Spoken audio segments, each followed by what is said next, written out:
Can I please have your attention?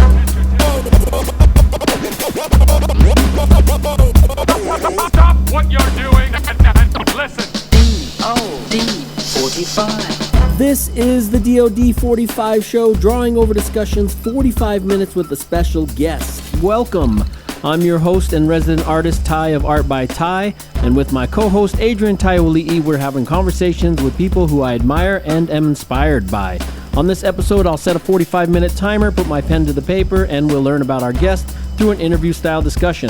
So stay right here with us to experience some laughs and maybe even learn a thing or two.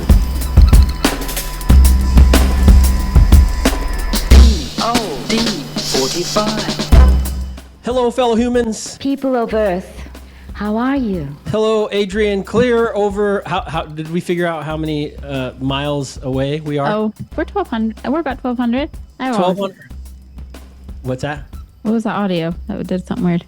We're 1,200 house to house, about 1,200 roughly. hobos. 1,200 miles. Yeah, the 1,200 miles and miles. 1,200 Miles Davises, Miles Bolins. Yeah, one studio hobos. to the next. Yep. My DOD45 is backwards. Is it? Does it look backwards to you? Nope. It's Okay. That's only. Can we? That's only for you because you can't stand looking at the screen when you're flipped. Why do they do that? Like, I'm constantly trying to change my hair and it's the wrong side. Oh, see, what's funny is I don't look at myself when I'm looking at the screen. But Well, I see myself. There's all of us right there. I can't see it. All I can see is you. I'm only focused on you. Hey, you know the show What a Combo? Yeah. Okay. One sec. Let me just do the intro and then go to that. Hello, fellow humans. Hello, Adrian. Oh, I did that already. Welcome to the DOD45 show where you get to watch me draw while we have a nice little chat with a special guest. And our guest today is Staplemouth. Spoke whispers and my positive skills carried my breath from below. No holes of weeping plasma bleeding out from total pose. The archetypes are blurry, staggered a shattered puzzle, slicing through the hand of completion. Goblin angels and winged muzzles. It's tied to a bark and couldn't lift. Voice shaking under thunderheads. Trekking north from Matterhorn, scraping against its jagged ridge. Melted into a cloudy mess, keep dripping. There's no core to this. A.K.A. Aaron Staples, A.K.A. Killwendigo. Looking forward to having a chat with him. But before we get to him, Adrian and I will have a little chat. You were just saying something about... What a Combo. What a Combo, the podcast. What a Combo. Yeah, Yes. so you know how when we were listening, when we were in the UK, we were listening when we were driving all over. And Nadia Hussein was on, and she did the ruffles with... Or it was some sort of ruffle chip crisp with the Nutella. Oh, yes. Well, I got it. I didn't like it. You got Nutella? But I got a vegan, kind of like a Nutella, a dairy-free. But I really came up with something really delicious. Wait, what do you... With Ritz? Ritz. Yes. Oh, And this you is just- lame. Why is this lame? It is so good. I'm over here starving and you're over here eating Well, ruffles. and when I'm stressed out, I eat too much sugar, and we're far apart, and shit balls. And there's a lot going on. I have to start that over. You're gonna get rats. I'll eat some sugar, but Nolly had this sitting out, and then there were Ritz right nearby, and I tried it, and it was so good. Of course it's and good. then- It's Nutella and heavily salted crackers. And then on my way out, I grabbed some mint from the Oh, garden, no way. That's delicious. and I thought Mint? that would be really yummy. And then I found some marshmallows. Can you hear me? Brilliant. Yeah, keep going. That's And brilliant. so, I found marshmallows in a cupboard too. Oh, I don't know about the marshmallows, but... So yeah, where'd you go? You're going to the bathroom right now? No, I'm hot. You're hot. Oh yeah, it's hot there. This I probably turned up this heat too much too. Anyway, pure deliciousness. What, you got a $1.65 shirt on? Yeah, of course. Those guys, everyone's so good to us. Oh yeah, that looks delicious. Good for you. Oh, good for you. You probably wouldn't like it with the marshmallow, but the mint No, fuck the marshmallow and the part. Nutella is so good. But yeah, the mint sounds delicious. So everybody who is hungry right now and looking for something to munch on, go grab some Nutella and Ritz. Mint. That's all. Yeah, no, that sounds delicious. But now you're gonna get rats in here because I dropped one. Oh, fantastic. Yeah, so if it oh, by the way, as always, you can skip 20 minutes ahead to go right to the guest if you don't want stupid. Yeah. But hey, stick with hang out with us, get to know us. It'll make all the future episodes even more enjoyable because you can see where we're coming from. So, but I do want to make that an option. Everyone has that option. I know they do, It goes but without saying. Because I just want to remind people that I don't think we're so special that they want to hear us. But I also, I know. But speaking on pet peeves, I was not only speaking on. I was just going through old notes from a past episode. But that's another one of my pet peeves: podcasts or interviewers or something, and they're interviewing somebody, but they're trying to make themselves the star rather than the guest they're interviewing. That's so fucking annoying to me. And you can tell how, like, when people are super thirsty with it, you can tell. This is so good. There's I'll make myself a star real quick, if you don't mind. I'll just get on your nerves. No, real quick on just let me finish my point. Brother Ali has, I just heard on my drive back from Oklahoma City, he has a song where at the end of the song, he plays a clip of, I guess, some interviewer trying to interview him. And the guy's just going and going and going. And Brother Ali's finally like, dude, you haven't asked me a question. Like, is this just you, or are you gonna? This kind of something Funny. like that. And it made me feel like, oh, what a motherfucker. Okay, Well, not Brother Ali a motherfucker, but yeah, those interviewers. I know. Yeah. I mean, I feel like it's more or less just like. You guys could have done this without me. You're not asking any questions. I mean, you guys have been talking the we're entire trying to time. get stuff out of you. Like, no, you're not. I'm trying to. I'm trying to bring my own like You're experiences talking. in and have you like. Stop. If you have questions, you should ask them. That's another conversation. I don't know. I'm not big on question interviews. Well, that's how interviews work. Yeah. Not necessarily though. Let's ask questions at it. Who inspired you to come up with the hip-hop game? Man, that's everywhere. You can get that on Wikipedia. Yeah, that's true. Everything that's ever been written about me, that's question number 2. Why did you want to go on the pilgrimage you went on? Obviously, something came very strong spiritually feeling that made you want. You're answering the question. But I'm not. No. Let's well, it's our time to shine right now. Just kidding. I actually don't really care, but I was just out there trying to fix the sprinklers before it gets too hot and the hardware stores are out of all sprinkling stuff. How that just happens in Utah. Anyway, I was following a micro drip line. There were a whole bunch of sticks that I was lifting up, to reveal the micro drip. Mm-hmm. And I was reaching down to pick up the sticks, and there was a big old snake right there. And I just about picked up the snake, and I yelled in the back, not like a scream, but I swore. I always feel bad swearing because I know those little kids are right there all the It would time. have been funny if you would have just thrown it over the fence to our neighbor Mindy's house. It was the other side. It was right next to the pond. But then the ducks came flying in right when that happened. So it was like incoming, and they're just spraying wetness all over my back. So then I yelled, they're shitting on you? Well, I guess they're coming from another pond, and their feathers it's the second time it's happened. I thought they pooped all over me the first time, but your mom and Nale said there was no poo. So I think they just have excess water on themselves. Anyway, there you go. Funny. There's my superhero, my superhero story. Well, hey, while we're also here, let me do a quick little administrative things. I want to remind people to follow the hashtags ArtByTai and DOD45 on Instagram because the algorithms have obliterated engagement. And I think following the hashtags is the best way to see the posts that matter to you. So I'm looking for that cracker, but you better find that before you leave.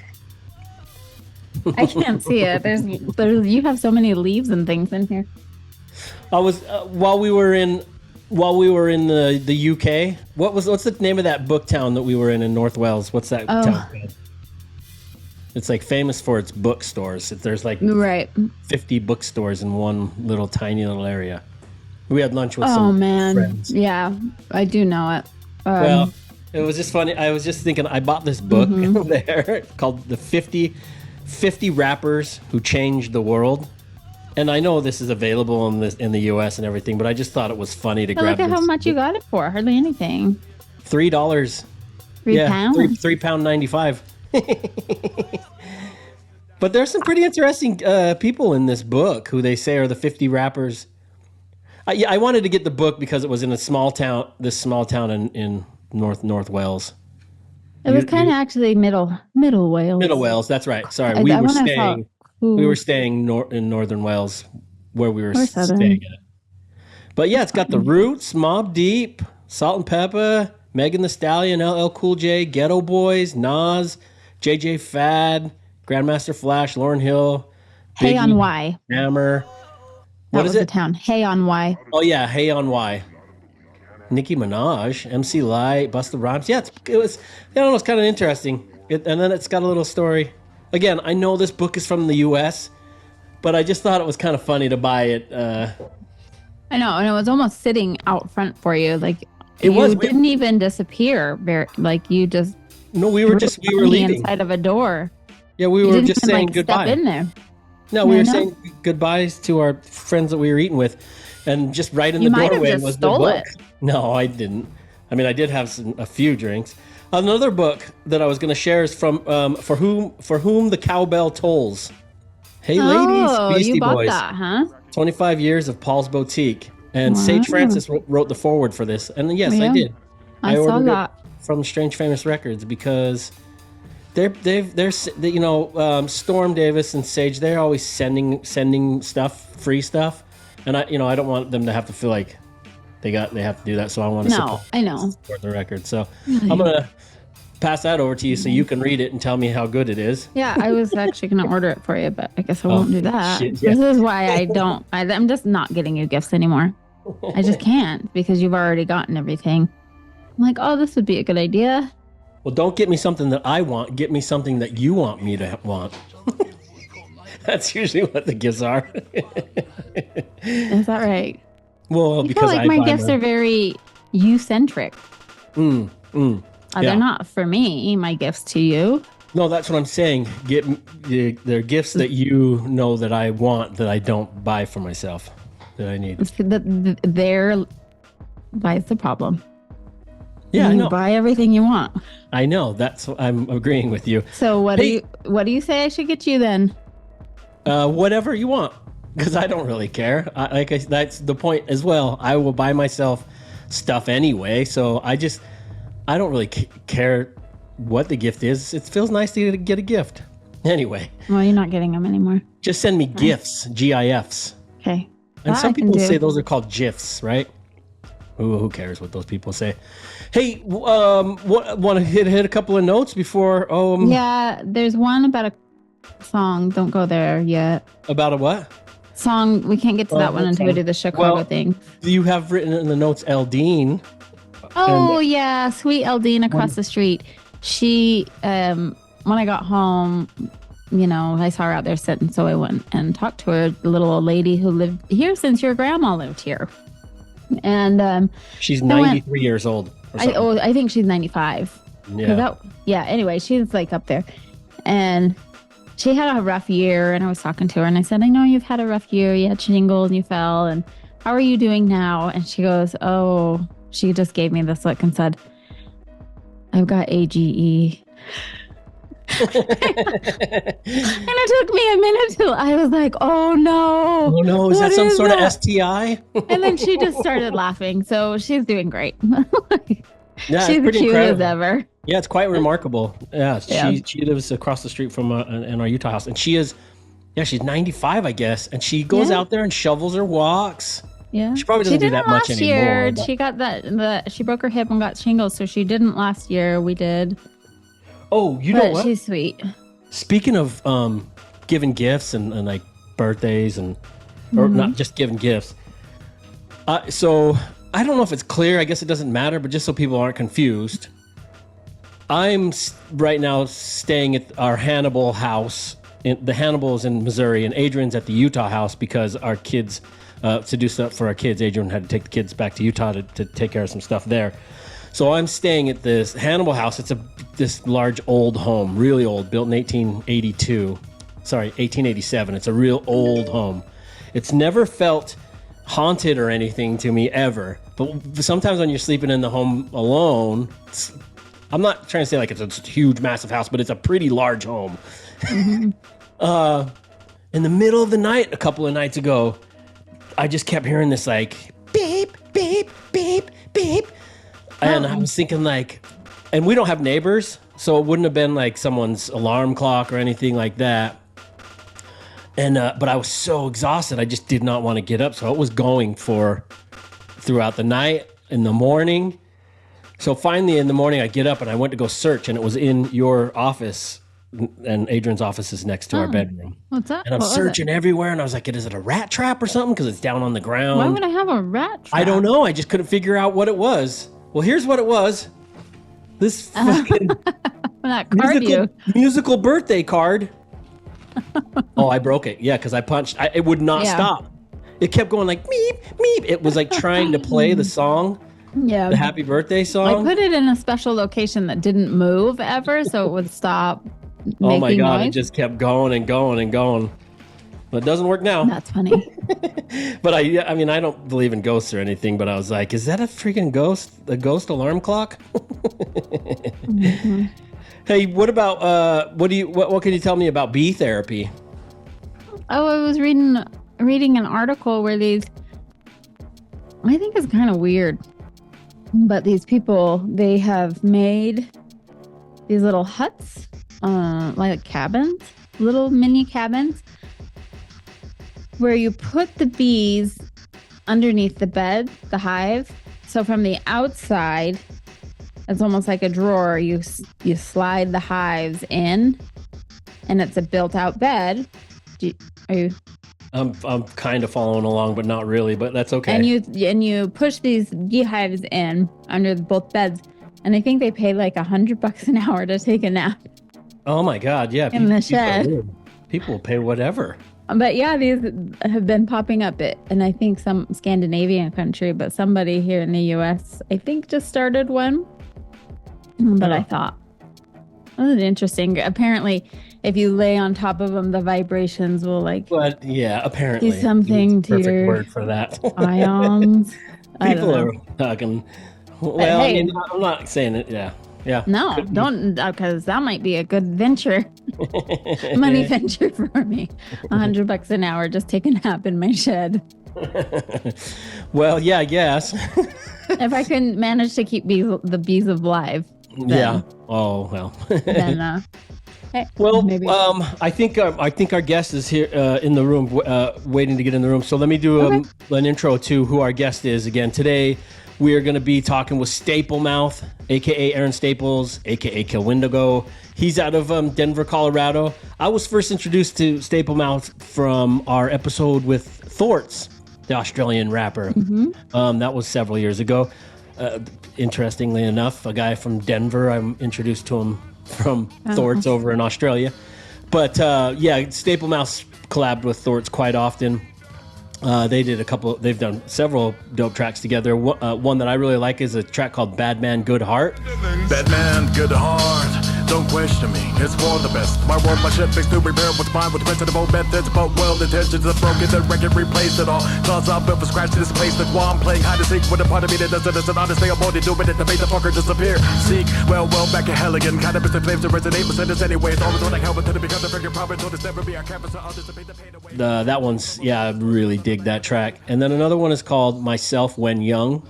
Play the right cards wrong, shuffle the deck with broken fingers, staggered in and out of alcohol to find a safe place to black out the fool. Cortez to pushing fake smiles when brown guy jokes the bit, but shook me senseless. I was taught the meaning of being broke, self-medicated with blood wraps dipped in honey. My wallet was hella bullish when the cash was torn and bloodied. The fire came with storm clouds, crowds were okay for a detour. Spent the night to the memory about it.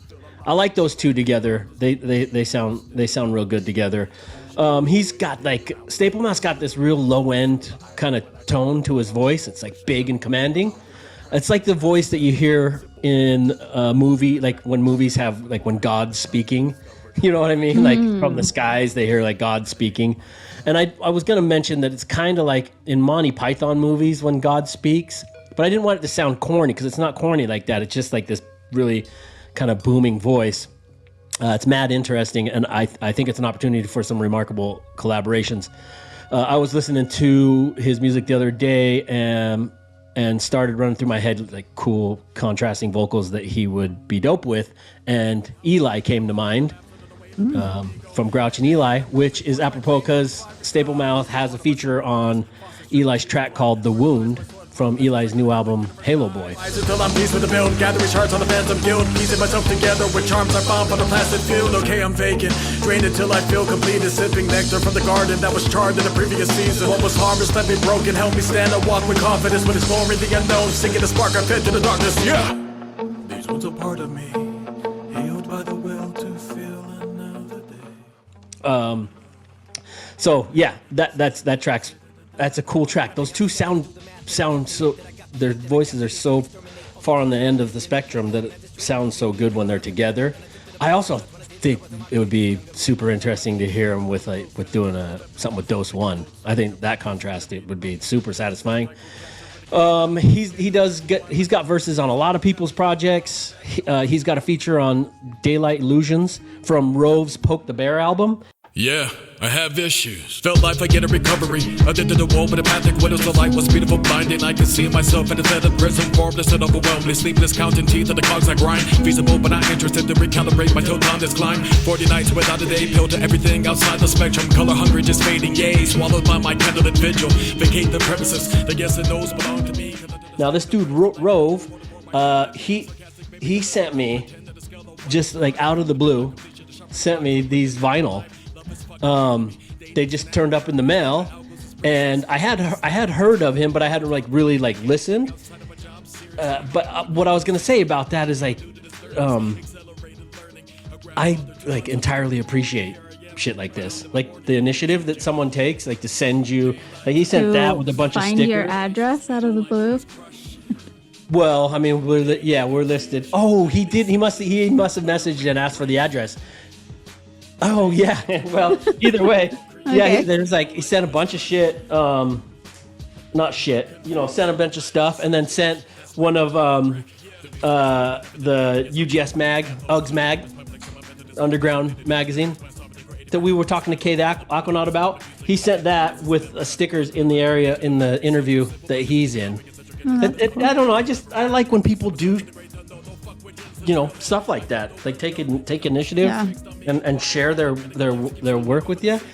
Rove's also from CBS, so it's not like he's a nobody. We're mostly like Midwest bound, so I don't get to stay up on a lot of West Coast stuff. No, what's that face? Yeah, that's Mountain true. West. That's true. Also, check out Facing What Remains. That's from Staplemouth's 2022 album, Estuary. Bad habits cause the earth to split. A nervous twitch hurled our kids into a burning pit. Zero by nature, but something that is being encrypted in the DNA. Playing on with the dollar sign and raved across to the top for road to pay. Spending on those nuclear power techniques. 2 generations lost in one stone. The master's gaming chair was the gold throne. Oh, so soon to be stillborn instinct or animals. Nothing beautiful but the misery is preserved for the action planning of stuff. Spoke of the worker bees, the queen discovered sweeter honey. That's a really cool album. I really dig that. Then he's got another album from 2023 called Microdose, and there's a song on there called Dead Orchard Teachers, and I fucking really, really dig that song. It's really ethereal. Flick the gap, hit its ground, the spores become another lesson. Wrap the stamps around your tongue, escape the world, expanding infinite. Well beyond the beyond, built my melt, step back to move on. No thought, just make believe, pluck to interleave, static in the face of the unknown. God weave, it's sighted to the eyes that entice. The open up a sentinel, accept your demise with the insides. How you try to cure the soul, release the whole. A lot of his music is kind of ethereal, and I eat that shit up. It's moody, it's like we used to call them mods, then they call it emo. Now, what's it called? Something different? Emo rap, kind of. But it's not really emo rap. His raps aren't emo, just like the music's really moody. His recent album, Thunderhead, is also ethereal, but a little grimier, a little more aggressive. This, funny enough, when we were coming out here to record, this just showed up in the mail today. He sent this to me. And it showed up perfectly on time, right when we're getting ready to have an interview with him. The album's called Thunderhead, and I've been listening to it on Spotify quite a bit. There's a song on here called Starlit Grotto, and that one's a fucking banger. Spoke whispers and my positive skills carried my breath from below. No holes of weeping plasma bleeding out from total poles. The archetypes of buried stagger the shattered puzzle, slicing through the hand of completion. Goblin angels and the winged muzzles. It's tied to a bark and couldn't lift. Voice shaking under thunderheads. Dragging north from Matterhorn, scraping against its jagged ridge. Milked into a cloudy mess, keep dripping. There's no core to this. Really dig that. If you want to go way back, he's got an album from 2010 called Ruler of Desperate Measures. That's on Bandcamp only.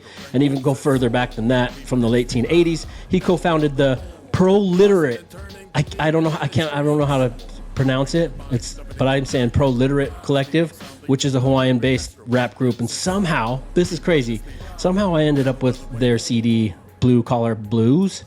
And it's a CD from like, seriously, late 1990s. That was right when I was getting a lot of rap CDs.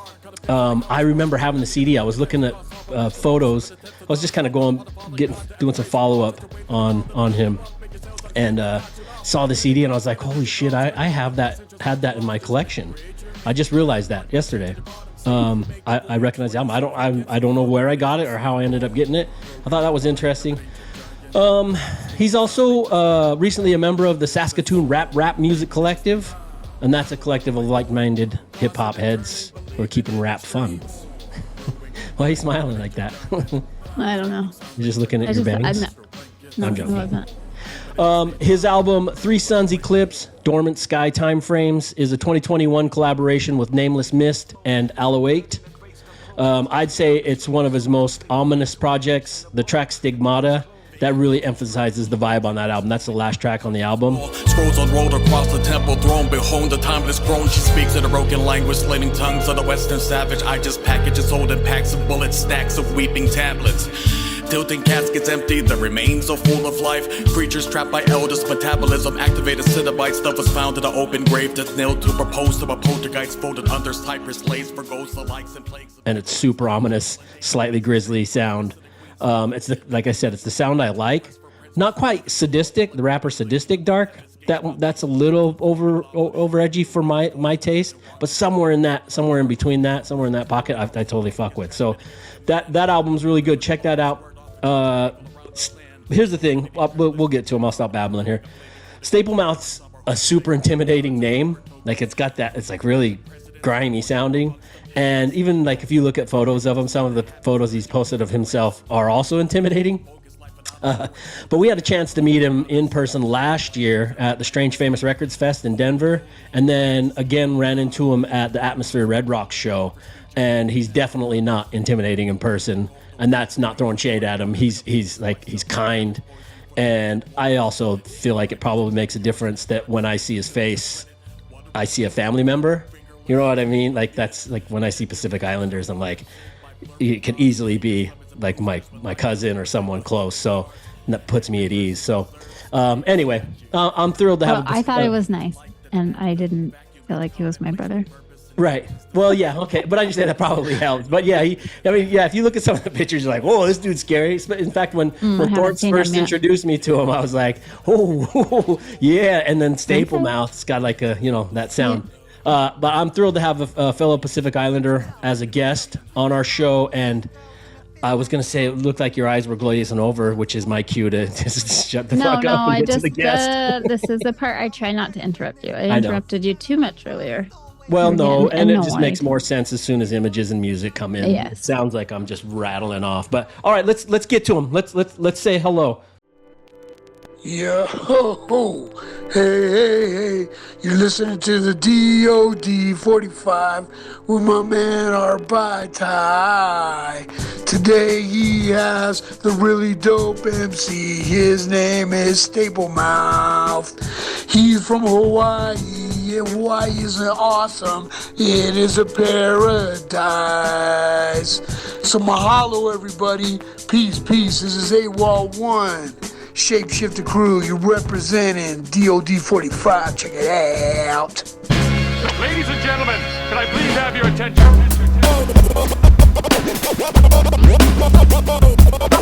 Stop what you're doing and listen. DOD45. All right, hey, welcome to the show, man. I'm fucking really stoked to have you here. Thanks for joining us. No, thanks for having me on. This is pretty exciting for me. Oh, fantastic. I love to hear it. I was trying to go over, I've struggled with the enunciation of this crew that crew early on. I keep calling it proliterate. Oh, proletariats. Proletariats. Because I was trying to get to the atariat part, but I couldn't make it work in my mouth. Yeah, it's like proletariat riots. That's why. That's what I kept trying to do. That's the way that we spelled it. But wait, now say it again, because that's going to... Proletariat. Yeah, proletariat. Proletariat. Yeah, like, is that a word?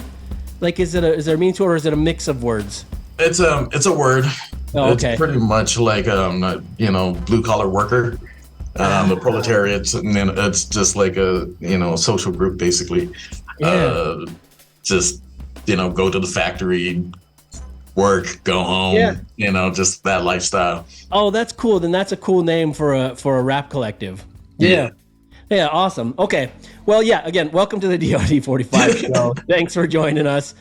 For the next 45 minutes, I'm going to draw you a picture and we'll have a discussion. But before I start the timer, and to provide an arc for our episode, let me ask you this. If today was your last day on the planet, what would you have as your last final breakfast? Final breakfast? Yeah. Waffles, dude. I love waffles. Waffles is my thing. Like, I would eat that all day long, man. Any specific iteration? Do you like chicken and waffles, or just straight up waffles? Just plain waffles with whipped cream, dude. Like, I have an ultra sweet tooth. You know what I'm over here eating? Yeah. I've got a Nutella type thing with Ritz and marshmallows. That's amazing. Yeah.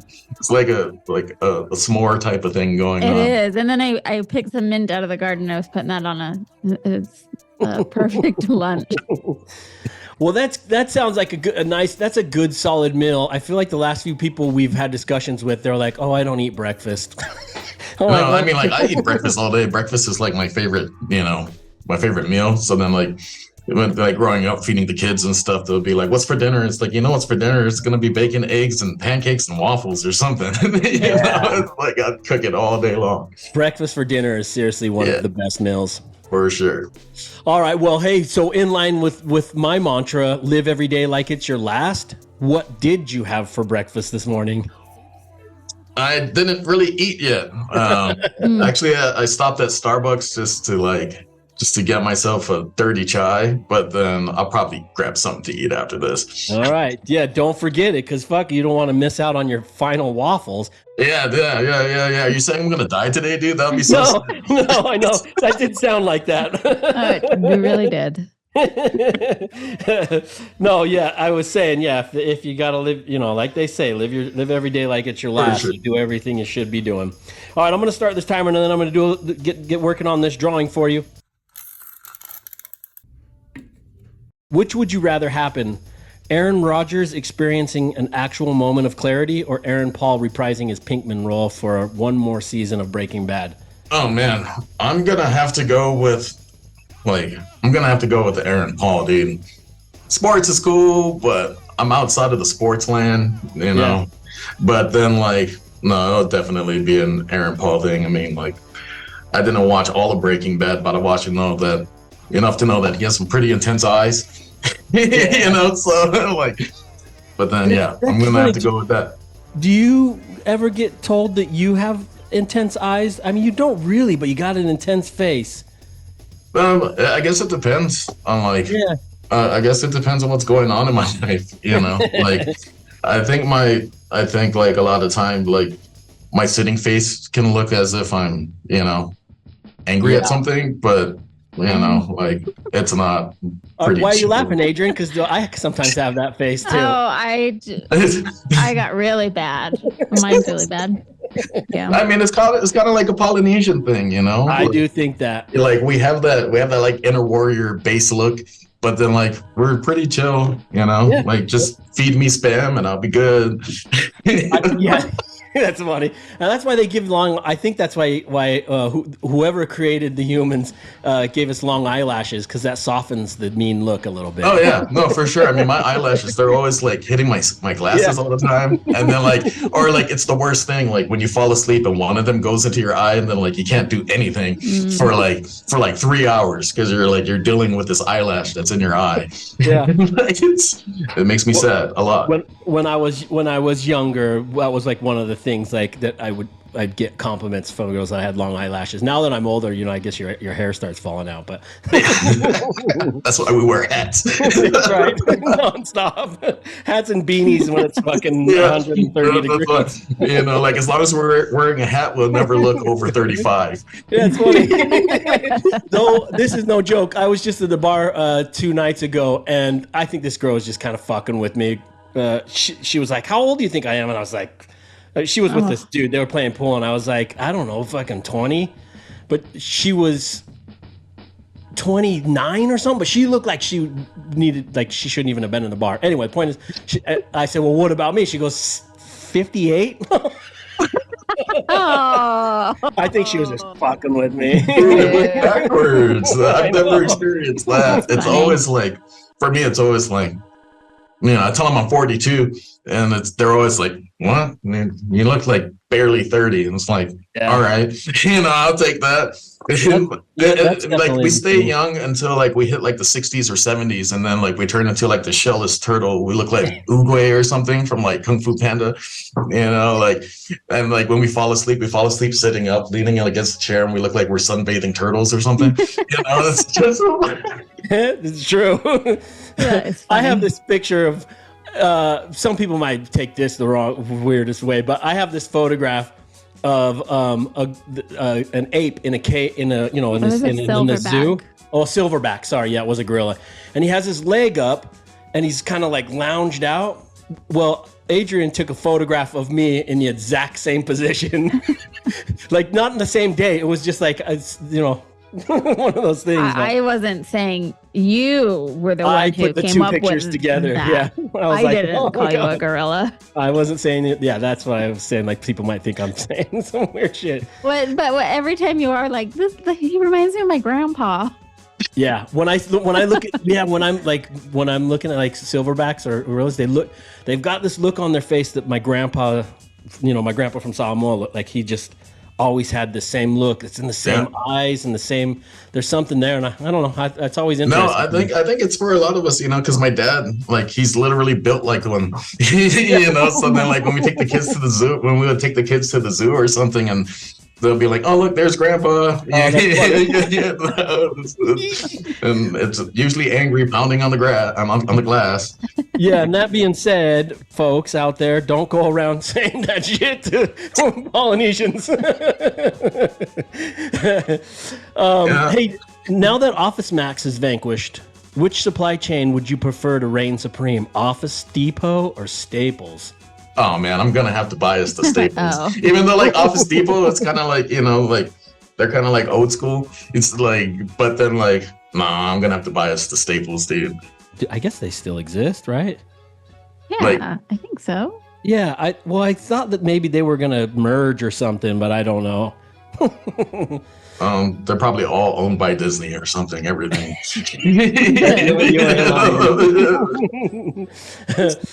How do you like your potatoes? Oh, I'm a hash brown guy, honest. Or actually country potatoes. Like I lived in Kansas for like, I don't know, 18 years, and I got into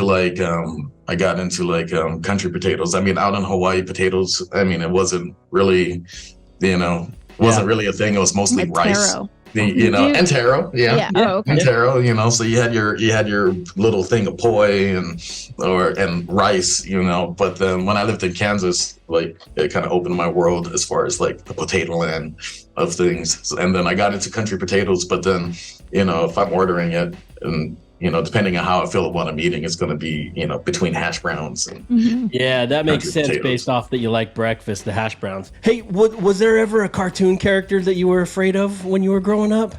Cartoon character, the thing that used to like wig me out a lot, the character that wigged me out was Krang, dude, from Ninja Turtles. Like I would have a problem looking at him because he looked like a brain thing, and then but he was like in this like giant, suit. Yeah. In the pelvis area, in the abdominal area. Oh, yeah. He wasn't on the head? No, he was like a brain creature thing. Yeah, it is weird looking. Are you a visual art? Do you draw and stuff? I'm terrible at it, dude. You want to see like the worst stickman ever? I can like hook it up. Like I'm pretty good at being terrible at drawing. Which is really weird because like my dad, he's a great artist. My brother, he was into like drawing comic books and stuff. Me, like, the only thing I learned how to do was talk really fast on songs.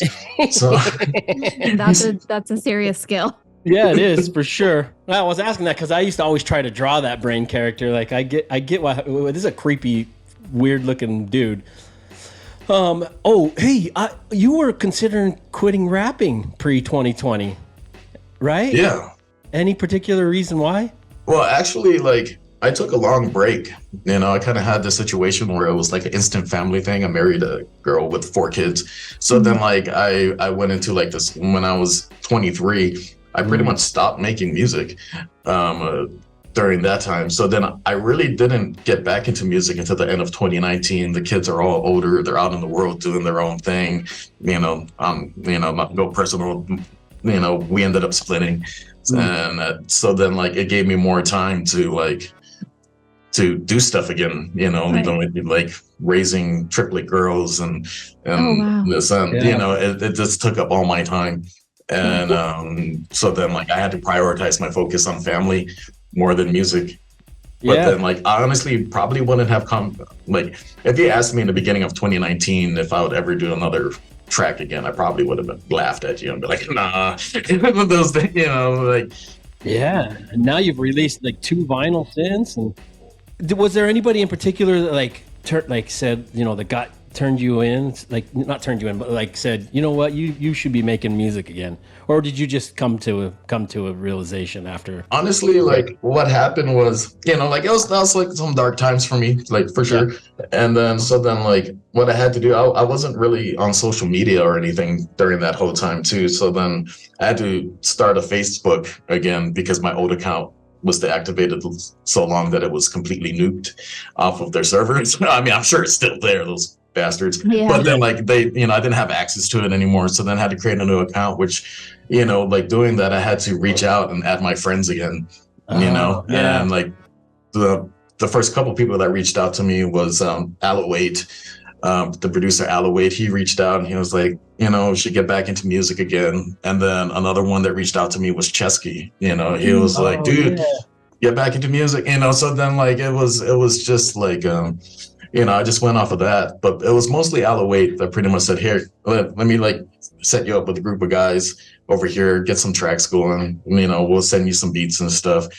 And just get it going. But there was like so much rust, there was a lot of things like I couldn't, like the rapping was sloppy in my mind and stuff. But then like, over time, like, it took me a few months to get back into it. But was there also a level of like excitement kind of restarting it again? Like, like when you've been away from something for so long, you start to remember what you loved about it again. Yeah. I mean, there was. I mean, I think one of the first tracks I recorded, because during that time, Awol was working with Eli on Halo Boy. So one of the first tracks that we did was this one-off track with Awol on production. We also had Wormhole on it, and he brought Eli on that track as well. So that got me excited. It's like, oh, first track back and working. With Eli. It's like, all right, this is cool.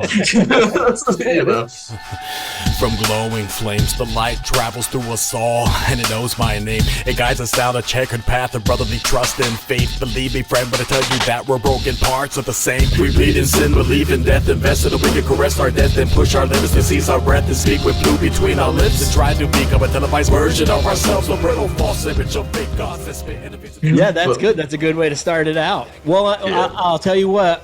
If Chesky and Awol are the two people I mean, I'm sure there are others, but if I'll personally thank them for giving you a little nudge and reminding you, because I really fucking love listening to your music. So I've been listening to it nonstop for like the last 6 days. Your album, which is, I was just mentioning in the intro, this just showed up today. Yeah. Nice. Yeah. So apropos. So thank you for sending that. I really appreciate it. It's never like, I never expect anyone to send that, but when people do, I'm like, fuck yeah, I love that. It's cool.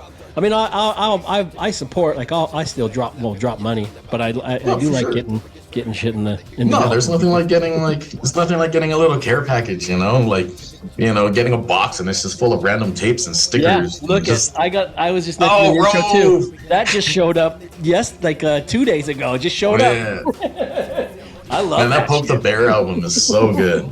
Yeah, it is. It's fantastic, and I love the fact that you're on there. Yeah. All right. Hey, what are better binders, paper clips or staples? I keep breaking the paper. I'm gonna be biased with staples again. I mean, but then at the same time, it depends how thick of the stack of paper it is too. I know there's heavier duty staples, but like, I'm gonna have to go with staples, man. Like, yeah. Well, I mean, what do you do? Do you put your paper clips on the top of the stack, or do you put it on the side? Like, where do you clip? I always do it on the top. Got you. I'm a side guy. If I'm doing the staple, are you? What about? Yeah. So I can kind of open it like a book. When you're doing the staple, do you do it diagonal in the corner, or do you just do it? Ooh, I do diagonal. I do diagonal in the corner. I take that time to make sure to go diagonal. I gotta be a little artsy with it. Do you have any reoccurring nightmares? I actually do. Like, it's more like a sad story, traumatic thing that happened to me when I was 17 that keeps pops up from time to time. Right. And it's actually something that I had to go through therapy to even deal with. But no, it's not a fun thing. I was basically in a car accident. The only guy that lived through it, and I can remember it like it was. It was yesterday. Yeah, the post-traumatic stuff. Oh, well, and then that keeps reoccurring. That sucks. That's tough. Yeah, that's really hard. Yeah. And that sucks. And then it comes back as a reoccurring dream, nightmare. Yeah. That's awful. Yeah. And it's always the same thing, I don't know if it's exactly how I remember it, right? But it's always like the same. It's always the same thing. Have you figured out a way to get into those dreams and say, this isn't happening right now? We've dealt with this. Not yet, but that's a great question. But not yet, because when I do have those dreams, I am so in it. Yeah. Like it feels like what's going on right now every single time that happens, and that's something that I'm still trying to figure out. But no, I mean it's kind of like a monthly thing, So yeah. Do you have? We'll get out of the dream thing, but before I do, are you able with any other dreams? Are you good? Not good at. What's the word I'm looking for? Are you capable of realizing? Oh, I'm in a dream. I'm gonna just wake up. Have you ever been able to do that, even if it's like a dream? I mean, a lot of the times, like when I do realize I'm dreaming, I kind of put a smirk on, and then it's like I'm gonna do some stuff, and I kind of just take advantage and play with it. Okay. But no, there's not really like at the same time, I kind of like a lot of the nightmares I have. It's always like being chased by like giant monsters or just some weird stuff, and it's like, it's, I wake up and laugh about it, like, dude, this is nuts. I wish I could in the future when we have a way to record our dreams, I'm going to be the first guy in line to buy that product. Yeah. Is that something that you really think may come up somehow? Oh, I don't know. I mean, technology the way it is, that'd be interesting. I don't see why not. I'm sure there's a way to do that somehow. Who would you rather have a sit-down interview with, Aaron Andrews or Aaron Burnett? I think both would be pretty triggering for me. One's going to talk about sports, and the other one's going to talk about what's going on in the world. And and it's like, I don't know how I feel about that. The type of conversations I like to have, neither one of them are those aren't covering either one of them, right? Yeah, sorry, dude. Like, you're talking to like this reclusive dude that just like sits in the corner and just kind of like, yeah, leave me alone. You know, I'm fine. Just, you know, so. Well, then we'll X them both. You don't want to sit down with either one of them. I mean, the both of them aren't horrible to look at, though. No, for sure. For sure. As far as insults go, which one do you think has more of a sting? Loudmouth or blabbermouth? Probably babblemouth for me. Okay. I guess I can ramble. You know, so that they'll be like, you're not even trying to listen to me. You know, so. Yeah, mine went back to like being a kid, and like I could hear just like the adults saying, like calling you a loudmouth or something. I remember those always stung. Oh, loudmouth is pretty tough too. Yeah. Where did you grow up? You said you lived in Kansas for a while. Where did you mostly grow up? Like where were you Oahu, Hawaii. Oh, so okay. I was born on I lived on the Kaneohe side, windward side of the island, and then there was a lot of back and forth between like, as far as like where I spent my time growing up, it was back and forth between like the Big Island on the Kona side of the Big Island, or during the regular year, when I'm with the family, like Kaneohe, Oahu. I mean, it's a beautiful area, man. Yeah, I was very, fortunate actually, like, to grow up and take all that in every single day, Are you able to go back often or not too often? I don't go back as much as I should. I mean, like, I don't know why I can come up with the money to go out there for a funeral, but not go back out there for something fun. It's always like, oh yeah, so-and-so, family time. I can go out there and, no question. But then when it comes to like, what am I going to do for vacation this year? Go to Boulder. You're like, oh, let's go 20 minutes to Boulder. Yeah, exactly. I wonder if it's different. I guess it's more of like, it's sort of like, it's not as expensive to get to Hawaii, but when you're there, it's expensive. But probably not for you if you have family and friends there. Like going to Samoa is too expensive to get there, but once you're there, it's cheap and costs nothing. But it's almost like the flip. Are you native Hawaiian? Yes. Okay. I'm actually Hawaiian-Filipino. I use Staples as my last name on social media, but my last name is actually Pacquiao. Yeah. And that's Filipino? Yes. Hey, with your new album Thunderhead in mind, I'm able to bring back an older Sophie's Choice question from our first episode with Sage Francis, and that question is Oysterhead or Portishead? How can you do that, dude? Like, how is that even okay to ask? I mean, you're choosing like me to pick between like Les Claypool or Beth Gibbons, and it's like, I mean, people might hate me. I'm gonna say Portishead because like, that's a lot more of like my feels as far as like, the more of what I listen to and stuff. But then, come on, dude. Well, and I don't think people would hate on you. I would actually go with that as well. And then when I just was thinking, that would be a great collaboration. Les Claypool and Beth Gibbons. Yeah, dude. Forget about it. That would probably be really intense, and also not like a nice and mellow. I don't know why. I have that question, and I've never even considered that as an option. What about Air Jordans or Run DMC? Air Jordans or Run DMC? Well, that's interesting. You're saying a band against a shoe. Sorry. Yeah, Air Jordan or Run DMC. Let me sound it out for you. Air, Run DMC. Air, Run... Aaron. Aaron DMC. Wow. You really went for it there. That was a far reach, dude. A good one. Run DMC's because they always had the Adidas, and I'm Adidas boy. Oh yeah, that's what I was. Yeah. It was kind of like what I was going for was like, I figured that's where we would get to the Adidas thing, but yeah, it just was the Aaron. Can you wear Fila's? Fila's? Yeah. I never wore Fila's. I did wear British Knights, and people don't even remember the BKs, but I had like British Knights with the lights in them. Weren't you wearing Fila's, or were you wearing Me? what was the shoe you just bought some recently and you're like, I can't wear these, my feet are way too wide? Oh, the Reeboks though. No, not those ones, the other ones. What's the company? Karl Malone, LA Gears? No. I'm sorry. I'm talking about you made your girlfriend buy you a whole bunch of them.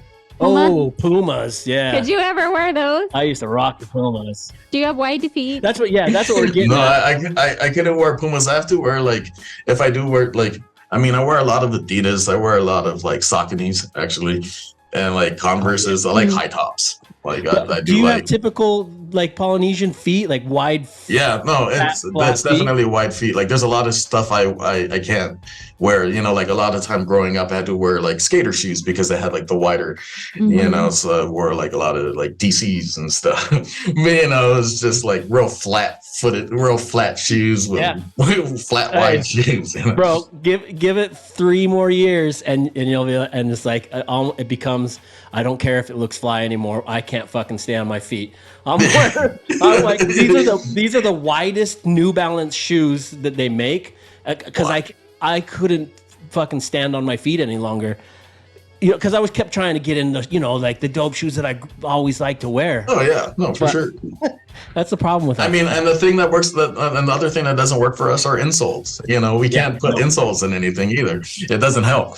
It just takes up real estate in your shoes. Space. It takes up it takes up foot space. That's why they're always in flip flops in the islands. That's true. Pretty much. It is. It's so true. It's you're either gonna wear your slippers or you're gonna just be barefoot. So how do you feel? Do you wear flip flops in the city? How do you feel about flip flops? I grew up with them. I don't really wear them nowadays. Yeah. But I bet if I went home, that would be the first thing I'd buy. Because where you're supposed to wear them for. I don't know. Something annoys me about all these fucking guys in their whatever polo shirts and their flip flops. I don't know. Something fucking annoys me about it in the city. Yeah, their baby poo polos and. I don't. It's fine. People can do whatever they want, but something about that annoys me. But so I don't ever wear flip flops. But on the islands, forget about it. I ain't wearing anything else. Yeah, it's board shorts, flip flops, wife beater. Maybe I'll double stack 2 boxer shorts and not even wear regular shorts. That's right. Is there any food that you absolutely will not eat? Will not eat? Yeah, or a food that you just fucking absolutely hate. Black licorice is something that I cannot mess with. I tried so hard. I don't know why. I know that's not really food, but then that's the first thing that comes to mind. When I even look at it, I'm just yeah. It's just everybody hates the black licorice. I fucking love it so much. We can still be friends. Yeah. Are you superstitious? I'm not superstitious, but I would say a more Hawaiian spiritual, culturally growing up, there's this whole spirit of the island type of feel, the aloha spirit, all this and that. So I do have that in me, but there's a pretty heady side of me too, that's into some stuff like that. I'm basically, I could be considered a closet hippie, But then, as far as superstitious is, don't say this during this time of day or whatever. Right. Stuff that. Would you walk under a ladder? No problem. Yeah, no, yeah. I'll climb that ladder from under it. You ain't bothered by it at all. It is funny because I think I brought it up before, but I don't think I'm very superstitious. But for some reason, I end up doing shit that like I wouldn't walk under a ladder for some reason. That doesn't fucking affect anything. I think that's just like it's just programming, you know. It's like you walk into an alley and you see like 45 black cats just staring at you. And it's like I'm gonna go. I'm going the other way. I'm gonna go somewhere else. Since you're in the sweets, Airheads or Now and Laters? Oh man, Airheads does this magical thing when you chew on them. Like when it starts like falling apart in your mouth when you're chewing on it, it's like this thing. Like it's like nothing else in the world. Like I'm gonna go with Airheads, and I'm gonna go with the white mystery flavor that I never figured out. They didn't have that white flavor when we were growing up, did they? Or did they? Because I don't remember it. Oh, did they? It came a little bit later, but yeah. Yeah. Oh, okay. Yeah, that's a good one. Airheads is a good candy. Now and Laters are good, but fucking pull your teeth right out of your head.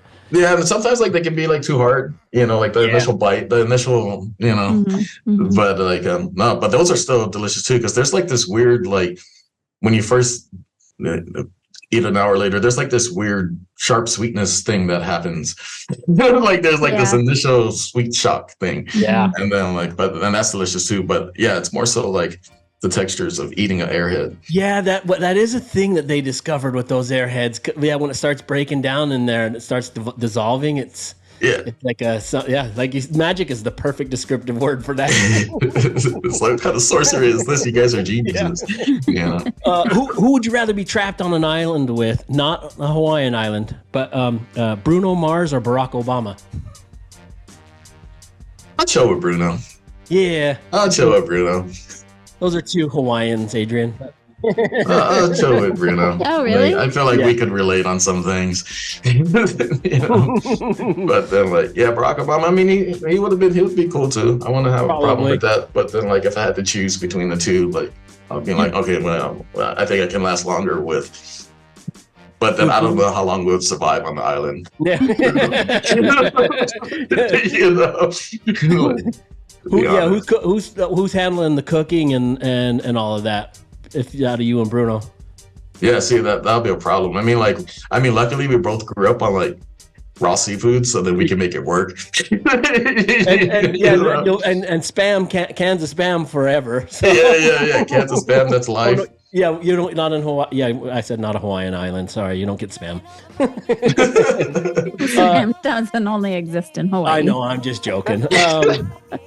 Do you know how to check your pulse? Yes. Oh, good. Yeah, I actually have to do it quite a bit. I can never get it on my wrist. Yeah. Oh, do you do yours on the neck? I do on the neck. Yeah. Nice. What about if someone were choking? Do you think you'd be able to pull off the Heimlich?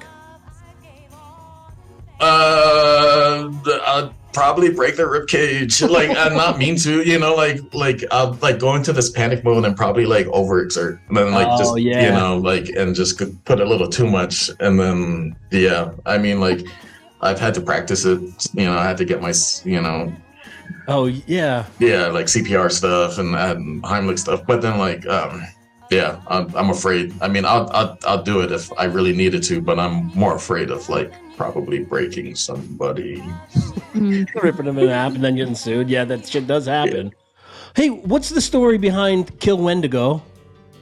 Oh, Killwendigo.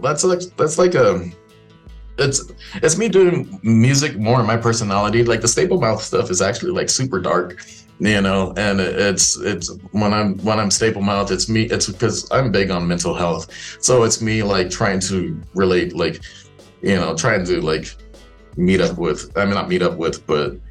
resonate with people that are going through different things in their life as far as emotionally. But Killwendigo is more fun me hiking me. It was an idea that never really did stick. Because no, dude, that's not Killwendigo, that's Staplemouth. But then no, it was just if you ever see Wendigo, just kill him. It's a call to action. It's you see one of those things, kill him, dude. We don't need them around. So yeah, that's interesting. So you still make? I mean, I know it is your I see it, but I wasn't sure if you're releasing music with it. Yeah, only basically it's the mycelium culture stuff. Oh, okay. Mycelium culture is me and the one-man band Seventh Galaxy, and when we do music together, it's a different feel, you know, from the darker Staplemouth stuff. I mean, but then, yeah, so if you know, I had this idea, it's like, yeah, you know, the mycelium culture stuff, I keep it separate, the Killwendigo, and then it didn't really work out. It's all Staplemouth. Isn't that funny? Because so everybody assumes that we have Ty's art just hanging all over our house, but that's not necessarily the case. That's not necessarily his style of work that he chooses. But I think the same goes through with like what you choose to write about. Right. It's not necessarily, it's just a piece of. No, exactly. I mean, like, you know, you meet me in person and then you're like, oh, you do music? It's like, yeah, you know, it's like, yeah, I do music. And then they listen to my music and they're like, dude, that's dark, man. Like, where the hell does that Is everything okay? Yeah. Like, are you okay, bro? Yeah. You know, but they don't really expect it, or it's the other way around, you know, like people meet me through the music first, and then when I meet them in person, they approach me like I'm going to eat their fucking kid. It's like, no, like, what's up, dude? You want to go get lunch? Like, I am actually a happy person because I am so dark in my art. Yeah. No, that's exactly. I mean, if I didn't have the music yet, I'll probably be carrying that around on me all the time. Yeah. I'll be a wreck. Yeah. It's real. Yeah, you get it out of yourself. Yeah. Hey, who's a Hawaiian celebrity that you like to give praises to? Oh, that's, you know, like as far as like, I mean, like, is there anyone?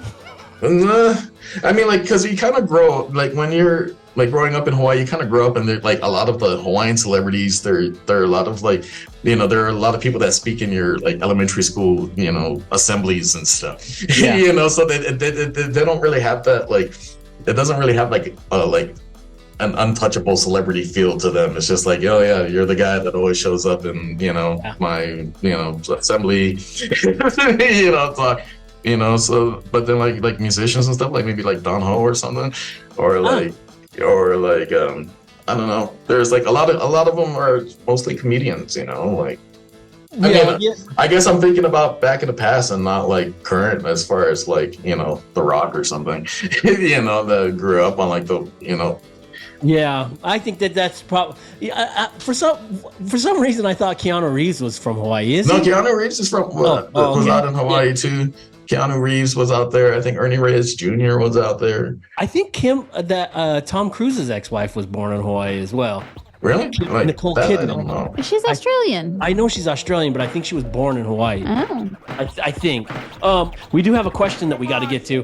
We got a question from Mr. Dibbs for you. Oh, what? Give it up, Mr. Dibbs on the turntable. Listen to more of this. Today's question is being recorded very quietly underneath the steps leading to the studio. I'm not explaining that. Anyway, here it goes. Drake, 21 Savage, Lil Baby, and Metro Boomin are trapped on a platform above hungry, man-eating sharks. They have 30 seconds left to live, and only you can save them. So, Staplemouth, what kind of sandwich are you gonna make? I'm making a meatball sub, dude. Like, you throw meatballs, marinara, and cheese between some bread. Yeah, that's a happy happy life for me. I was hoping they would say like, because like I would be like, you know, well they can get eaten by sharks, but no, like they'll be fine. They can pay for recovery, but no, like. Boom! I'm making a meatball sub. Ooh, what do you put on your meat? What do you put on your meatball sub? I kind of keep it clean meatball sub. You know, I in the past at Subway, I used to load it up with all the like people would look at it. They're like, dude, you're not supposed to order a meatball sub and put anything else in there. You know, it's like, no, I used to like stack lettuce and tomatoes and put a whole bunch of stuff in Subway days. But now it's just like, I guess I'm getting old and not as adventurous. So then it's back to just classic meatball sub, dude. You know? I'll put squirt mayonnaise on it and black olives, and that's it. No. I mean, that's the secret, dude. Mayonnaise with the meatball sub. That's that's God body tier play. Like, you know your meatball subs if you're throwing mayonnaise in there. Yes, I will say that I do that too. I was going to keep that a secret, but since you exposed the greatest secret of meatball subs. Well, I'm glad that you went with the meatball sub. It's funny. I wasn't sure what question he was going to end up doing. Yesterday we were on the phone and he was asking me how real is the spam thing. I was like, it's fucking very real. Yeah, dude. We have festivals. Yeah. they make fucking cake out of spam. Like, it's like everything. Everything, dude. Like, you know, it's like it could be used as a garnish on anything too. You just have a whole bunch of like chopped up spam on the side somewhere, you know. Sprinkle it on like Salt Bay, you know. Yeah, he was gonna ask if it was gonna do something with spam, but no, I like that. That's good. So a meatball sub, there you go. Thanks, Mr. Dibbs. That was a question from Mr. Dibbs. Which would you rather hear? Capleton doing a cover song of Chris Stapleton's song, or Chris Stapleton doing a cover of a Capleton song? I think Capleton doing Tennessee Whiskey would be sick. Oh, it'd be fresh. Are you a reggae? That is a pretty good country song. I have to say it. Yeah. It really is pretty good. You know how I constantly to Adrian, I constantly complain about country music. That fucking Chris Stapleton's he's pretty awesome. Yeah. For me, it's surprising because I really can't stand country music, but that dude's pretty fucking good. No, for sure. But yeah, that's cool. Are you into reggae? Do you like reggae music? Yes and no. Like, I mean, yeah, like, I like more of the traditional stuff. I mean, it's hard to say. I mean, like, because dancehall, you know, is considered traditional to a lot of, you know, like, but, you know, like Damian Marley, dude. I can listen to Damian Marley all day long. His voice is wild, you know. But then, like, there's a lot. What it was growing up in Hawaii, you had like this island raga fake reggae thing that you grow up listening to that you don't really appreciate as much as like just real roots. Roots reggae. And like, so then growing up on the island music, which 99% of the tracks were covers, you know? and they're all mostly covers of country songs. You know? So then like, but then like, you know, growing up and then like having, you know, trying to like make the Hawaiian people believe like their music is like based off of reggae is a lie. It's not. You have your own dudes. You have your own stuff, dude. Like, don't come up to me and be like, yeah, man, when you're a Hawaiian dude. That's not how you talk, dude. Wrong island. Yeah, wrong island. Yeah, I mean, go to Jamaica, swim with the tires. I mean, like if you really want to be a part of that, but no, that'll be a dope song. Yeah, actually. That would be great. Yeah, I like it. What rapper did you first hear that made you feel like, oh, this is what I want to do? Or was it a person or? Actually, I listened to a lot of Bone Thugs when I was a kid. Yeah. You know, so then that's probably where that's a lot of where my bass style comes from. It's just I would study like how they were, because like on the music side of things, I would study like how they were doing what they were doing with their lyrics. So I'd actually like, you know, the internet just came out when I was like in 7th grade or something, and that was the first thing I did was, you know, download the lyrics for like Bone Thugs songs, so then I can figure out how they're changing the syllables up and, you know, doing all this melodic stuff, because during that time I was a saxophone player and I was already doing that with the notes for my saxophone music. I was just changing the saxophone notes into words, and I was like, dude, this is a thing. So then like, and then, you know, so then like I started experimenting with other people's stuff to see how they did it, you know, like literally like printing off lyrics to like reverse engineer their blueprints. Yeah, that's cool. Can you still play the saxophone? Yeah. I probably don't remember all the songs, but then if I get like the sheet music out and practice for a few months, I can get back into it for sure. Oh, fucking cool. I like it. We should do just a rap over, just fucking lay down a. Well, what, I'm telling you what you should do. Never mind. Tell me what to do. Yeah, I know. No, I was I was getting ready to say something, and then I go like, I think the same when people are like, you should draw this. I'm like, no, it's cool. I'll draw what I want to draw. I will say I have been listening to a lot of musicians with a lot of sax. Adrian has on been. It. I didn't even notice until one day I was like, wait, everything has a sax in it. Yeah, you used to think you didn't like it or something, or you didn't like horns for something, Adrian? Like you kind of, or not? Kind of electric guitar I was like, I don't really, but then there's so much different sound with it. It's, I think the rock sound, like what you'd hear off Poison or those, whatever that is. We got our son like a 1970s saxophone because he's just starting to take that on, and it's a really cool saxophone. Anyway. What does he play, like alto, tenor? I think it was the tenor's deep, right? It's an alto, I think. Yeah. Okay. Yeah, that's what I played. The alto. It's kind of like the middle. It's like the middle. It's not the super small one. It's not the super big one. Yeah. Yes. No, do you know King? Are you a fan of King Cruel at all? Do you know King Cruel's music? I know King Crow, yes. Yeah, we saw a saxophone. The guy that plays the saxophone. Yeah, his name's Galgo. Yeah, we went to a King Cruel show, and he was fucking just wailing on it. Like it was amazing, and I think that really inspired our son. I think. Yeah, and I think you were impressed too because you were like, I have never seen anyone play the sax like that. He's like a real skinny dude, and like he would like curled up in a ball, and then all of a sudden he would just like. I played saxophone when I was way young, but I just never seen anyone play like that, and it fucking blew my head up. So I was really excited that my son wanted to play sax, and that makes me really excited that you play saxophone. I don't know, I think it's a cool instrument. No, I think so too, and actually, like when it comes to like performing and stuff, like when I rap, especially when I'm hitting like fast staccato stuff, my hands still move saxophone keys.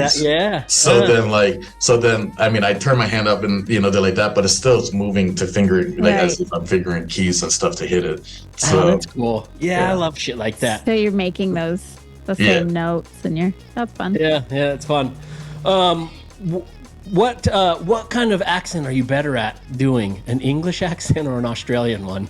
Oh man, I don't think I could do any of them right. Like I can't even speak pidgin in English, right?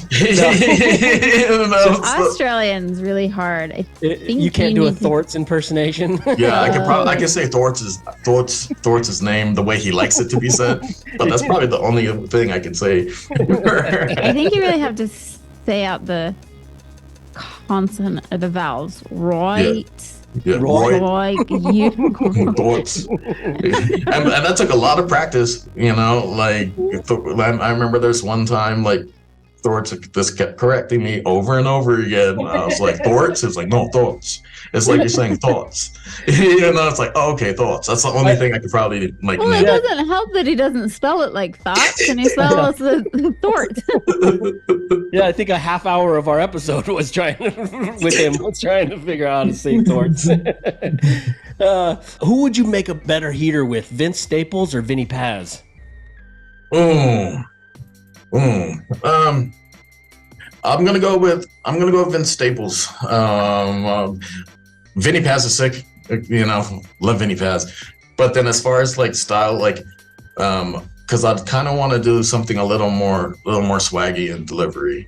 And maybe you and Vinny Paz would be a little not that you guys are similar, but it would almost be a little too similar. I like the similar. I think we'll like chew like a whole hole in the fabric of the universe or something. We're kind of saying that. I mean, like it's just like it's just hard. It's just like the rapping, and it's like something will break, but like something. You'll open a portal to fucking the new ghostly world. Yeah. I mean, unleash the Kraken by accident. Be like, fuck, it's not my bad, dude. Yeah, some H.P. Lovecraft stuff starts going down. So Vince Staples, that's good because I think you guys would actually sound really good together. Going back on speaking on the ghost, opening up a ghostly world. Who makes a better final boss in a movie scene? Oren Ishii from Kill Bill or the Ghostbusters Stay Puft Marshmallow Man? Oh man, I mean, Ishii was, she vicious, man. but I kind of like the happy Stay Puft Marshmallow Man, you know, because I don't think he really meant any harm. He's just like an oversized marshmallow dude that just wanted to walk, but he broke everything. You know, I mean, like he had like I don't know, like Michelin Man look. I know. With the, you know, like, and he just seems so happy. He looks like somebody, like, if you were to kill him as a Ghostbuster, he would look really sad. Yeah. Like, why did you do this? Like you know? A sad dog. Yeah, so wait, which one are you going with as a final I'm gonna go Stay Puft, dude. Stay Puft is my boy. Well, speaking of marshmallows, how do you... So you can eat him. Yeah. Well, that's what I was gonna say. Speaking of marshmallows, how do you prefer to cook yours? I don't like it I like it gooey, but I don't like it, like, the second I start seeing black on it, like, then I have to give that away to a kid or something. Do you have friends that... Here you go, dude. Yeah, I think Adrian likes to burn hers. Don't you, Adrian? I just love them any old way. I was just eating them raw. But then when you get, like, that golden brown one, and then, like, you sandwich that, you put those down next to the coals. There's a fucking skill to making a good marshmallow. No, there definitely is. Should be like something in the Olympics, you know, like Marshmallow Olympics. Yeah, I mean, like if they're doing tag, and there's like professional tag. I think so, yeah. Then there's got to be professional marshmallow. The ratings must be getting low. Oh, this question just came up in my while I was down in Oklahoma City. At a place that offers a regular door or a revolving door, which one will you go through? I don't have the patience for revolving doors. I don't either. I hate those things. Yeah, it's the 6 forever. No, I just want to get in the building and get out of the building. That's like my shopping technique too. It's like in and out. You know, I don't waste time. Like the sooner I get out of a place with a bunch of people, the happier I am. But like, yeah, it's just like an in and out thing. And like revolving doors requires like at least like 2 extra minutes of my time that I don't want to spend. And you have to take smaller little steps. Yeah, no, really. Yeah, if you watch people, you watch them and they go, "I really don't want to go through that," and they kind of look at the regular door, but they're not sure if they can go through it. Yeah, I mean, like, there's some places that force you to go through the revolving door, and it's like, I'm not even going to shop here, guys. I mean, that's where you guys messed up. You know, I hate a revolving door. You know? Okay, what was the last movie you watched on Netflix? No idea. Here's a secret about me. Like, I have a hard time watching anything longer than 10 minutes. Oh, I get bored. Unless I'm watching something with someone, you know, if I'm watching something with someone, then I can participate. But if it's just me, I make it through like the first. I think the last thing I watched on there was I tried to watch that Super Mario Brothers movie, but then like I didn't make it more than like 10 minutes, and then I was like, yeah, over it. Because half of my time on Netflix is just scrolling through trying to figure out what I'm gonna watch. Yeah, same. Yep, I agree. You know? Well, that's why we now at the end of episodes I do these the movie shares, and that's the ending line to me is I think it's a movie that's better to watch than watching 2 hours of scrolling. Anyway, that's all right. Let's get it. Do you watch? Are you able to watch series and then just stop them 10 minutes and then come back to them when you want to watch something? Honestly, like once I stop, I never return to them. You know, like it's just like, all right, I tried. You know, I put the effort in. Yeah. But then, but there's sometimes like there would be days where, you know, where I'll be watching something with somebody that's watching something they want to watch, and I'll sit there through it. But it's never me really picking something out, being stoked to watch. Yeah. To watch stuff. But that makes sense. Do you watch? Do you do YouTube at all? A little bit versions. I mean, a lot of it's like a lot of my YouTubing is like, you know, engineering techniques for like mixing songs and stuff like that. You know, like I can make it through like videos of that. You know, like people's EQ settings and compression settings and just, you know, like nerd out stuff. But then like no, like other than that. Yeah, the practicality of it, something you're gaining some knowledge from it. Yeah, exactly. I did want to bring up, there is this illustrator on Instagram named Aaron Staples. He's got some pretty rad work. I just had that as a note in my files. I came across him because I was just looking looking for other goofy words I could use for my Sophie's choices, because that is the point of the show. Again, I no one needs to hear it again, but I will say it. We enjoy just having conversations with people. We're not trying to crack the code of life, and you know, we don't want to exclude people if we get all bogged down with like technical shit. So we just like fucking around, having a good time with people. That's how you get to know people. Yeah. No, it's good stuff. Yeah. It's not like just like music focused. You know, people are going to see my personality out of this thing, and they'll be like, dude, this guy is a goofball. You know, like. They want to go listen to your goofball music, and then they find out, whoa, this dude's a fucking killer. It's like, dude, this guy's on meds. They locked him up in a cage. Don't worry, I set him up in the intro. All right, blah, blah, blah. But the final one is, who would you rather be locked in an escape room, Kanye or Kid Rock? Oh, my goodness. Look, I even spilled my drink. Like, it would be, damn. I don't know, man. I think I'd be able to like vibe with Kid Rock. I mean, I know it's probably weird, but like I think we'll be able to figure it out. I think Kanye would like. I don't know. I think we'll be stuck there listening to like ideas. I think at least Kid Rock would try to get out. I think Kid Rock would just let you get out. That is an interesting take, though. You're probably right. That's funny because Kanye's like, oh, I already had this figured out before we came in here. Yeah. I did nothing. and then like I can see myself with Kid Rock trying to break out of it. You know, like, yeah. With dynamite. Breaking things. I think you're right. Yeah. So like I'm just gonna go with that. I mean, I'm trying to survive.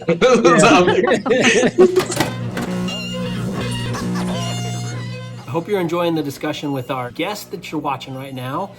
This is where we normally be going into the dish segment, but we decided we want to give you more time with our guest. So we're turning the dish segment into its own thing of extra content. So tune in next week, same time, same place, with this same guest for the additional content of which the Buck65 says is one of his favorite segments of the DOD45 show, with our guest learning their firsts, worsts, and thirsts, the dish. Okay, that's that. Tune in next week for the dish, first, worst, and thirsts. Now let's get back to wrapping it up with our guest. Peace. All right, that's how I come up with fucking dumb shit. I'm hearing it. It's my scripted ways, because that's what, there's things you have to do to. Yeah, okay, never mind. All right, for new listeners, what album of yours would you like to tell them to start with? What would be the best album? I would say start off with Thunderhead. I mean, like Estuary, it's a great album, but I came in super weird with it, and that was kind of like what I was going through during that time. I mean, it was literally after I was getting separated and all this, so it's more like a manic feel. That was like what was coming off of me when I was creating Estuary. I don't know if you heard that one yet, but it's kind of all over the place. And then but Thunderhead is more structured. If you like the really weird stuff, then start with Estuary. If you like more structured raps, then Thunderhead. I would agree with you. Thunderhead would be a good place to start, because they'll immediately, if they like that, then there's no reason why they wouldn't want to go back and check For out. sure. Yeah, those. What's in the near future for you from here? I actually have something coming out at the end of the year as well.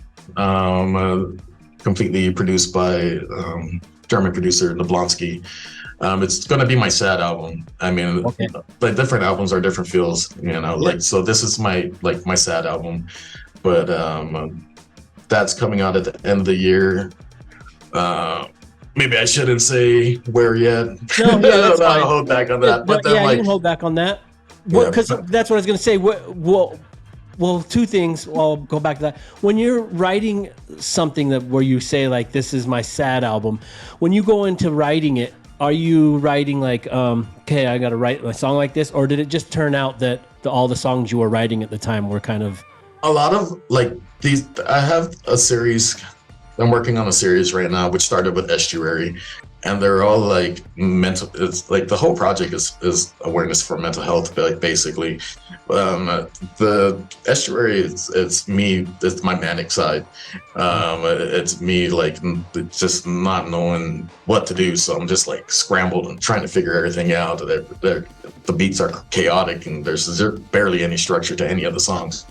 Right. And then like Thunderhead was actually my move to Colorado. It's me feeling hopeful. It's still kind of dark, still trying to figure it out. But then I'm more organized. I'm more in my head, and I'm more like, okay, hey, I'm doing all this fun, exciting shit. You know, I'm figuring out all this parts of me, and it's more like me being excited about life. And then like the next project that's coming out, Empty Nest, is me revisiting like a lot of trauma stuff and you know what I went through and all that. So then like I'm going through different feelings and different phases of my life, and then there's one more that's going to happen after that later next year.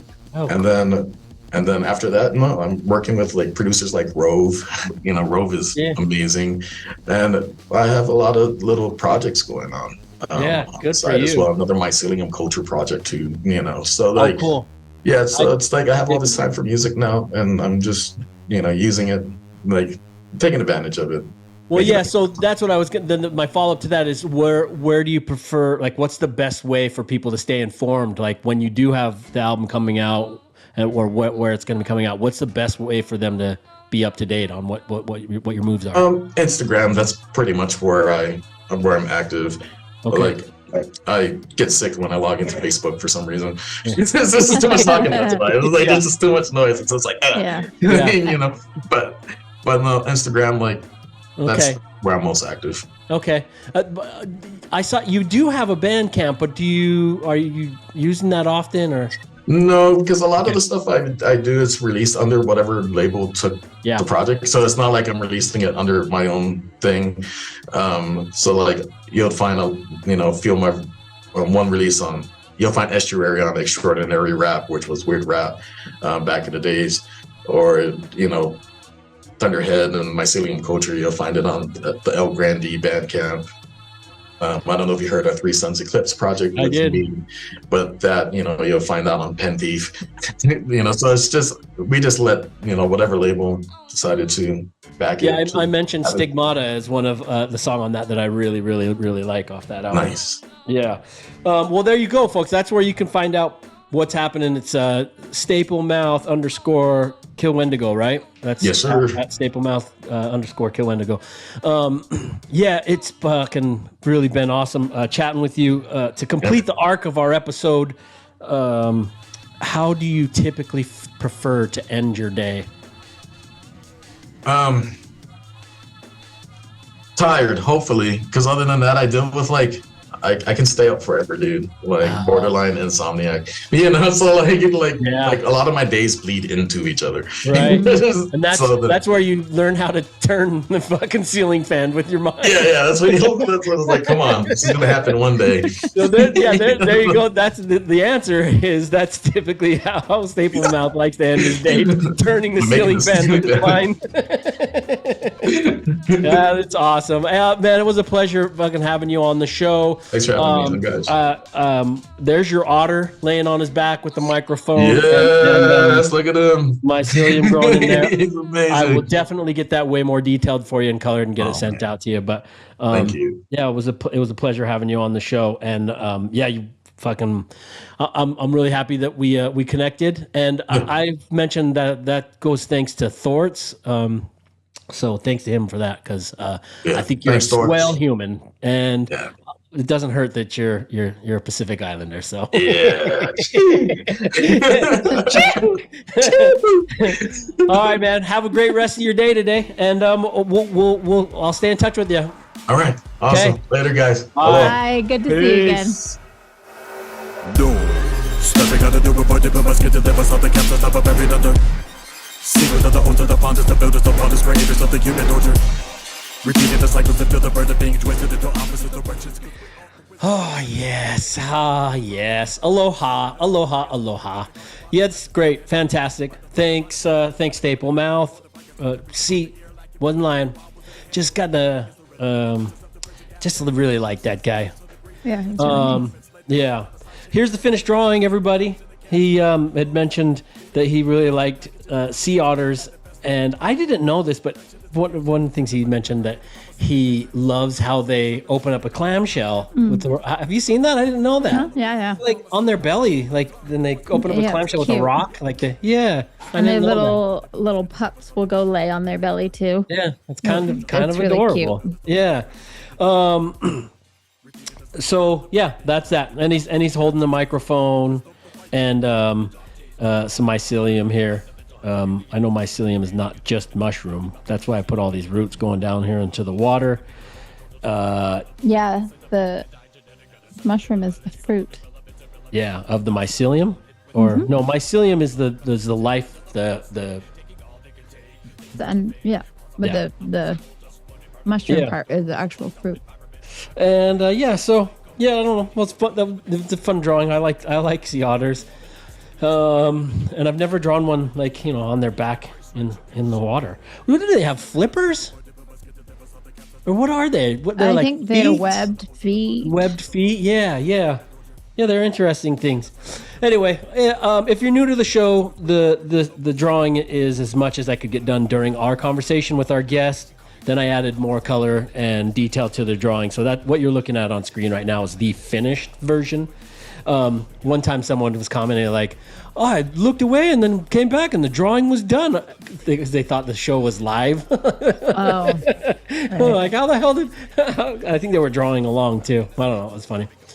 Do you anything? I'm gonna do some recommendations and then we can get out here unless you have something else you want to mention. Good. All right, here's my movie share. The movie is a movie called Midnight Special. Stars Michael Shannon as a father who goes on the run to protect his son and uncover the truth behind his son's special powers. They start off evading religious extremists and local law enforcement, but shit hits the fan and they quickly find themselves in a nationwide manhunt involving Men in Black type level federal government people. Michael's virtually risks everything to protect his son, potentially fulfilling a destiny that could change the world forever. It's a cool movie. It also stars Joel Edgerton, Adam Driver, and Kirsten Dunst. And I know I've said in the past that I'm not really a fan of Kirsten Dunst, but she didn't do anything to make me not want to finish watching the movie. I was engaged throughout. Nothing happened in the movie to give me any pause to recommending it to others. So if you find yourself scrolling, I'd say you can stop on the Midnight Special. With so much movie content access, I hate to say this, but the bar's been lowered to the 2-hour movie is more entertaining than 2 hours of scrolling. So that's kind of where we're at these days. I just won't watch a movie. I'm with Staplemouth. Well, unless maybe, I'm going to the movie theater, but I'm getting popcorn, then it's boring. But I love movies so much, as much as I love music, so I don't want that to go away. I do want people to, and I always liked when people. I mean, a lot of the movies that I'm suggesting are movies that I was suggested to. So I have a whole list of movies that I want to suggest to people. I don't review them. I do miss the Blockbuster days, although the prices were outrageous. But at least that was like a thing. I don't like the nightly movie thing. I don't need a movie every night, but it would be nice, like oh, it's Sunday. Yeah. And it's kind of rainy, and let's just watch movies. We kind of do that as a family. I mean, our kids are getting older now, but we've kind of always done that. We don't watch a movie every night, but we would do like Sunday night, let's watch a movie together. Occasionally, kind of. Yeah. I mean, but that way, what you're going off of is we used to do that a lot. Go over to the Blockbuster, to the Hollywood Video, and stand there and look at all the movies. And there were also less movies access then. So there was like 6 new releases. it was actually nice because you didn't have to filter through quite so much. Right. And so that's the point of what I'm doing with these movie suggestions. I'm not doing reviews per se. Like, I'm not a movie review person. No, but I get it. I'll share movies that I think, that's worth stopping on and watching. And Midnight Special is, I can confidently say it's better than scrolling. My song share for today. Speaking of the song share, subscribe to our DOD45 song share playlist on Spotify. That's called DOD45 Loves, LUVS. So my song short for today is a song called Braggadocio by MC Frontalot. That I've incurred. You say word with the server, the beats I'm unlikely to run out. Plus I'm so bright, it's like redundant to have the sun out. And 1 out of each 10 brags is hyperbolic. It's all inconsequential, cause you're just here to hear my tongue frolic. It's time for a little braggadocio while I swing my arms like He's a nerdcore rapper. It's kind of corny rap, but it's fun. I ain't against having a good time. Going way back. Yeah. Plus, it's so I was gonna say it's a super nostalgic jam for me. My movie producing partner and good friend Jeremy turned me on to MC Frontalot, and that song is like just a fun one. I can almost hear it in my head. The beat. Braggadocio. I swing my arms like Ralph Macchio. But there's a different Frontalot song, I guess I'm hearing in my head. Yeah, he's got gyps.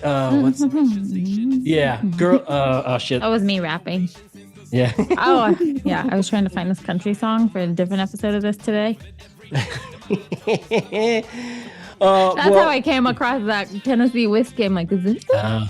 I came across him. I know he's been around for a while, but Jimmy Kimmel had him on his show and had him freestyle this song, and he just sounded great. MC Frontalot? No, Chris Stapleton. Oh, that's Gwen Stefani's husband? No. Oh. No, that is shit. It is interesting to see though now, like a lot of the country guys, they just have the baseball cap and the beard. Chris Stapleton has the big red beard. And he does wear a cowboy hat. He's like I think he's he's total Nashville kind of country guy, like and kind of a heavier set dude, and he just plays the guitar and sings really. It's cool. And there was a lot of that thing that I hate, a lot of these country songs. And I was like going through on Spotify, that's going to change my algorithm to country. Well, let me finish this thought on MC Frontalot. His Instagram profile, I haven't even thought of him for a long time. And I was like, oh, fuck, I like this. I want to give this song as a share. So I went and followed him on Instagram. But his Instagram profile says he's the world's 579th greatest rapper. That's still pretty high. That's funny. Do you have a song share? Yeah, I'll share The Mad Writer by L'Orange. Then she exits, clears the joint accountant and bounce like he expected. Another one that wasn't built to last. He going mad, sitting up in his pad, lip with the crooked lad. As he's typing up the next bestseller about a writer end up killing himself when his ex left him. His friends read about it on the following day. The Mad Writer was the title story on front page. It say L'Orange. And you? Am I doing it wrong? Why are you laughing? L'Orange? Because I just finished editing the episode with DJ Mayo, and you said another fucking band that I don't know how to read. Their name. Let's just get that out there.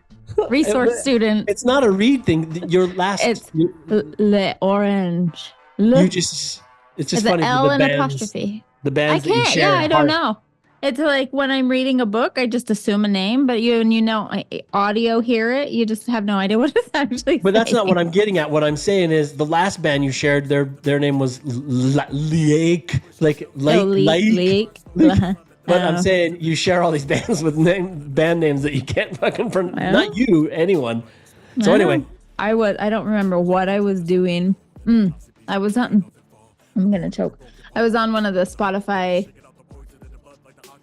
like other artists that you listen to things, and this guy kept coming up, and I'm pretty sure I kept going like fast forwarding his name was just Mike, M-I-K-E, Mike, and I was like you could have just put it as M-I-C. There's no, you didn't have to just be Mike. Yeah, but typically you hate those.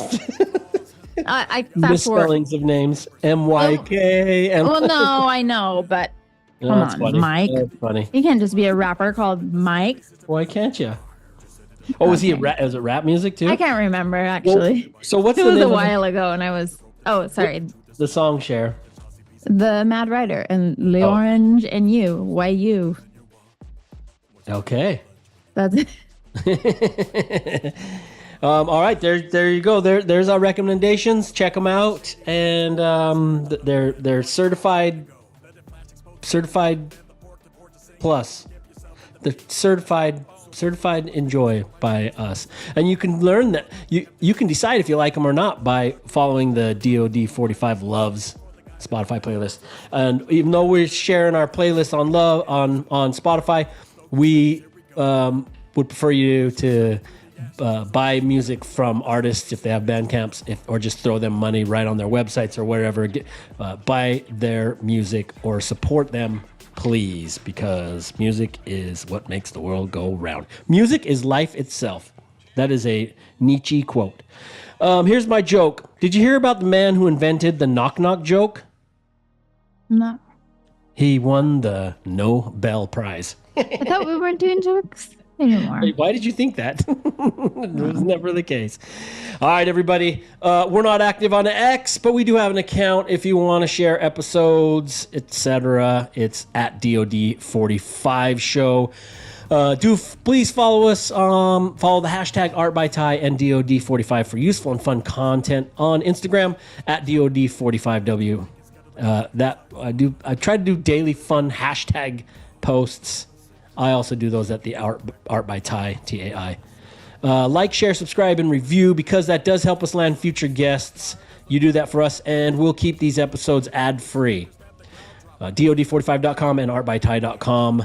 Any final words, Adrian? If you see me digging plants out of your yard, don't worry, I'm just taking a tiny piece. and then putting it on her Ritz cracker with some Nutella. And I'm planting it in my yard. Thanks so much, Staplemouth. Enjoyed talking with you. From all of us here, I'd like to wish you happy drawing, happy conversing. Thanks for conspiring with us, and pick up after your pets, people. Peace. DOD45. Thank you for joining in on yet another episode of the DOD45 Show. Please hit the subscribe or follow button so that you never miss an episode. You can even go one step further by leaving us a review on the YouTube stream or on Spotify, Apple Podcast, or wherever it is that you stream our show from. You can find me at ArtByTai on all the socials or at ArtByTai.com. And if you'd like to follow the DOD45 Show on social media, we're at DOD45W on Instagram, or you can go over to our website at DOD45.com, where you can shoot us an email, join our mailing list, and watch all of our past episodes. Consider joining us for a live chat on the YouTube premieres of episodes every Wednesday night at 8 p.m. Eastern. Peace.